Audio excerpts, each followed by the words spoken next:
Welcome to Get the Facts, the program that provides you with information on government's policies and initiatives. I'm your host, Enthros Campbell. On today's program, we focus on the services of the Passport, Immigration and Citizenship Agency, commonly known to us as PICA. And joining us is Chief Executive Officer Andrew Winter. Mr. Winter, welcome to the program. But thank you, Enthros. My pleasure to be here this morning. Yes, we're really happy to have you. Let us start with, lots of us believe that PICA is all about passports, but you know you have some other major functions. Tell us about those functions. All right, well, the other functions that PICA is involved in, as I said, passport, we're also involved in the granting of citizenship to persons who want to become citizens of Jamaica. We are also involved in immigration, to the immigration officers who are at the borders, and we also give out what we call immigration benefits, extension of stay, visas, permanent residence, temporary residence. And we also conduct our own investigation into persons who may commit breaches under the Citizenship Act or the immigration laws or the passport regulations. Okay, citizenship. Talk to us more about that. Who can become a citizen of Jamaica and what is the process? Well, Enthros, there are so many persons who want to become citizens of Jamaica. In fact, last year, over 4,000 persons became citizens of Jamaica. Persons can become citizens in a variety of ways. The first one is citizenship by descent, where every Jamaican who has a child, their child can become a citizen by virtue of being a descendant of a Jamaican.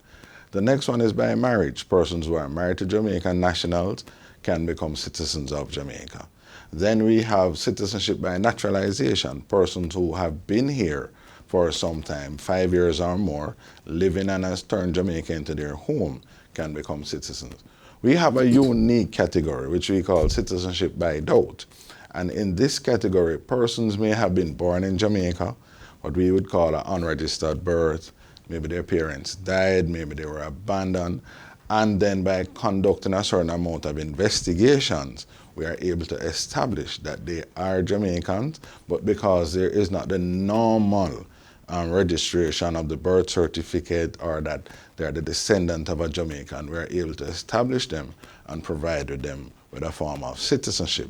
So now they are now properly grounded as a citizen of Jamaica. Yes. What is the process? I noticed, I saw an ad in the paper just this week with somebody who was applying. Talk to us about that. For example, if you are becoming citizen by naturalization, which is the non-Commonwealth citizen, the Commonwealth citizen becomes by registration. Now, once you're doing by naturalization, you have to put an ad in the paper to show that anyone has no issues with you becoming a citizen.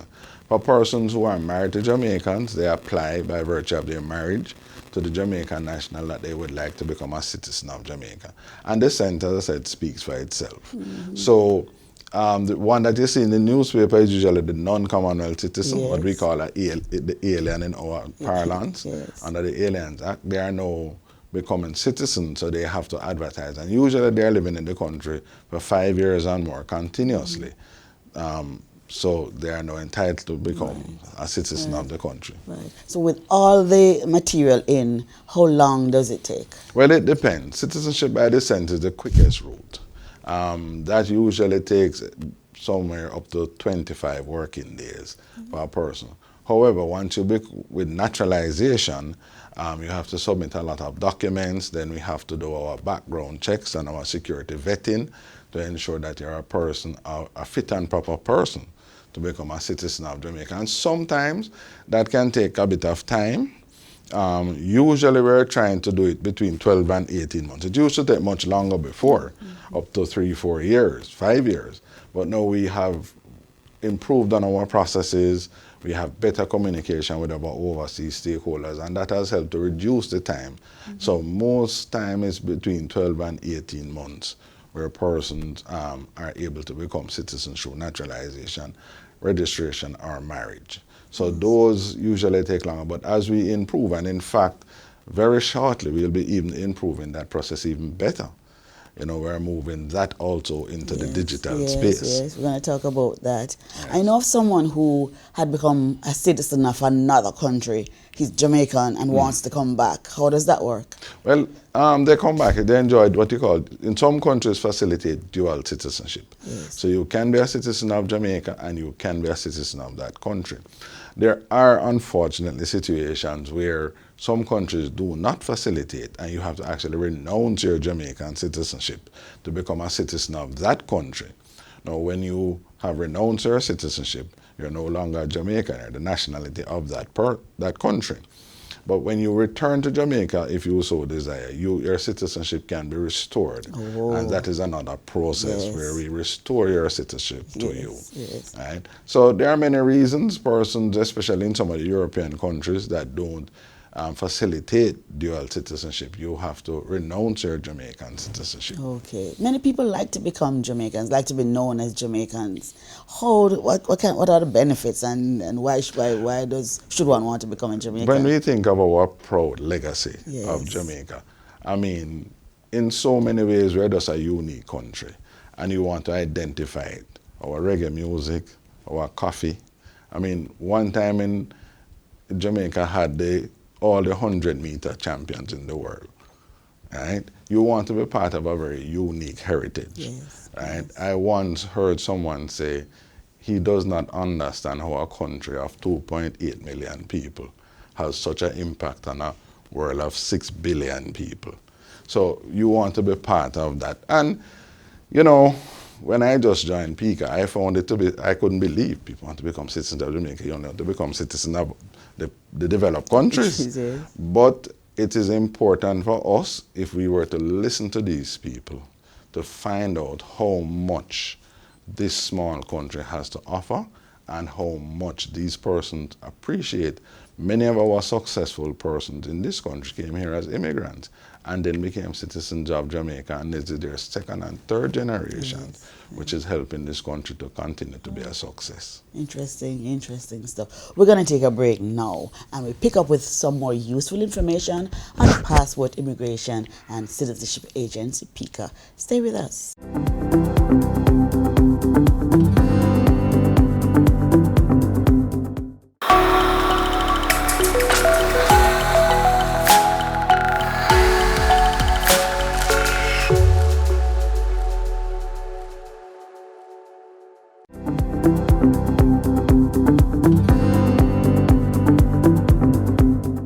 Welcome back to Get the Facts. We're talking to Andrew Winter, CEO of the Passport Immigration and Citizenship Agency, PICA. Okay, Mr. Winter, talk to us now about passports. There are different types, four different types of passports. Tell us about them and the processes. All right, there are 4 passports. There's the adult regular passport, there's a child passport, there's your diplomatic passport, and there's your official passport. Speaking of the diplomatic passport, the diplomatic passports are assigned to persons who really would have been issued what they call privileged status. Yes. In other words, like our ambassadors, high commissioners, the prime minister, the chief of defense staff, the commissioner of the police, the chief justice. And these persons, when they travel to other countries, we expect them to be accorded certain courtesies. Other employees in the Ministry of Foreign Affairs who work in our embassies and consulate, above a certain rank, they get what accorded diplomatic status. So you have the consul generals. They are also issued diplomatic passports. And other persons who the Ministry of Foreign Affairs might be deemed as persons who should get the diplomatic status. The government has a set of regulations and guidelines which they also give to us as to who else might be granted a diplomatic passport, and we are also guided by those. The official passports are for government officials who travel abroad on government business, or other employees within the public sector who are required to travel overseas on the government business and to carry out government duties while they're overseas. They are not necessarily at the diplomatic status, but they are officials of the country, and they are expected to be accorded certain courtesies in the other countries. Then you have the ordinary passport, the ordinary adult passport, which is what we usually have. The colors for the ordinary passport is the blue, the navy blue. And for the official passport, it is green. And for the diplomatic passport, it is burgundy. Okay. Right? Okay. So that is the difference. There is what we call an emergency travel document, which is not really a passport, but it's just a document that allows persons, if stranded, if they lost a passport overseas, to be able to travel back to Jamaica so that, you know, they can get their stay. All right, the regular passport. Talk to us about the process and the time. And All right, you know, for the regular passport, one of the things I'm very proud that PICA does is you can get your passport same day, the next day, 3 days, and up to 7 days. There is a cost according to each of the service. Yes.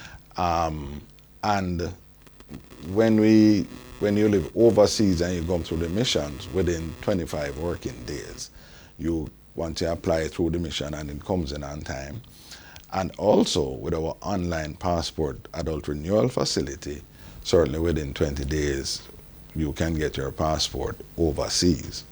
So if you have an emergency and you're in Kingston and you need your passport urgently, we do offer the same day service. Once you are coming by 9 o'clock, we accept your application, you pay the required fees, and then you can have your passport by 4 o'clock. That's for a new passport or? Brand new passport, right?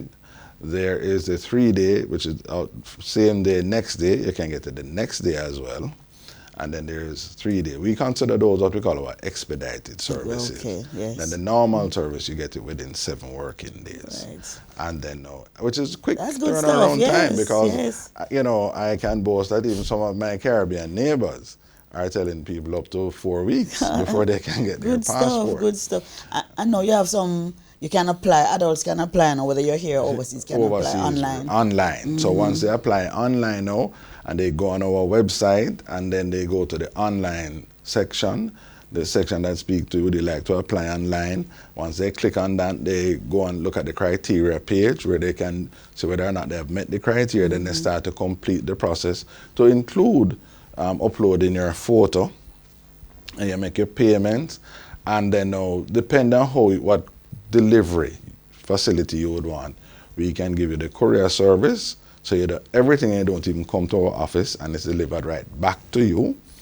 Or you can arrange where you want the pickup. So you have started the process online, but you prefer to come in office and pick it up. Yes. Overseas now, it goes directly back to you because we have an arrangement with DHL, Yes. and they will courier it back to you.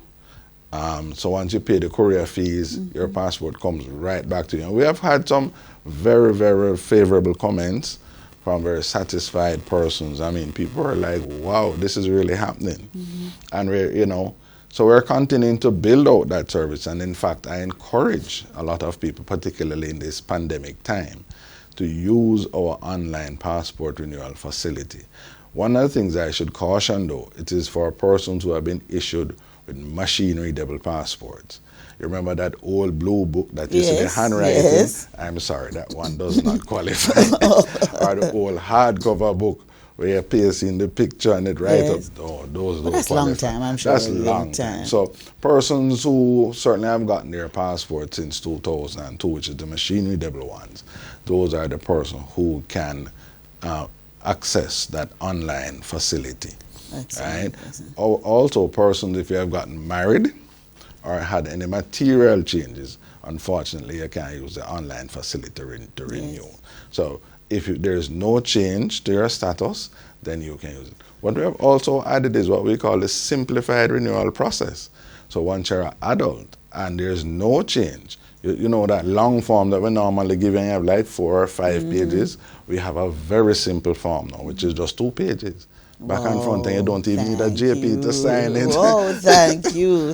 So I mean that has. So I don't need to come to the passport office early morning like we used to. You don't. In fact, to facilitate our customers, we are opening from like 6:30, so you can come to the passport, finish by 7:30, and you're at work. Yes. So unfortunately, some persons can't use the passport office as an excuse to be late anyway.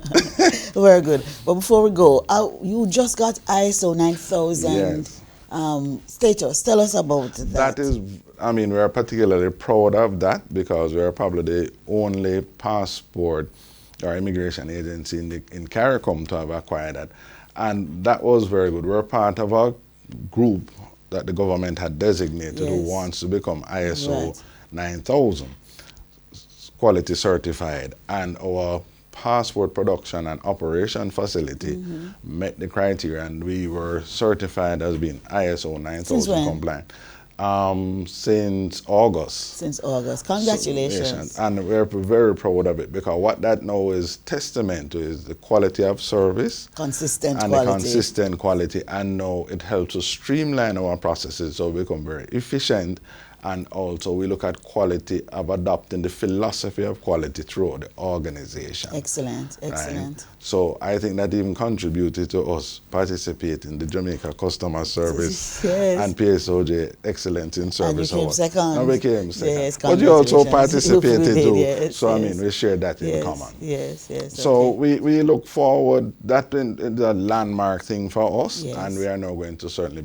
build out on it. Yes, we look forward to more Yes. of that kind of development. As we wrap now, tell Jamaica, what is it that you'd like them to know about PICA? Well, what I'd like them to know about PICA is that we're open for business.